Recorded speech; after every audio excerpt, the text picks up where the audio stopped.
بسم الله الرحمن الرحیم. دوستان عزیز، ماه مبارک رمضان است. قسمی که شما در جریان هستین، در این ماه کوشش سعی تلاش مایی است که خانواده‌های نیازمند بیش از هر زمان دیگه بتونیم سفرشان رنگین کنیم. خواهر ما حلیمه 4 بچه که قد نیم قد و یک تا دخترک داره.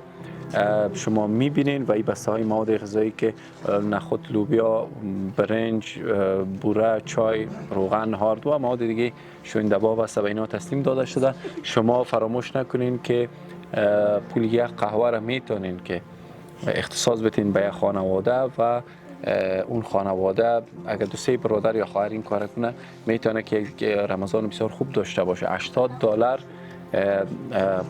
ارزش یا قیمت یک بسته مواد غذایی است که به فامیلای نیازمند در ماه مبارک رمضان ما در نظر داریم. لینک ها مشاهده میکنین و السلام علیکم و رحمت الله.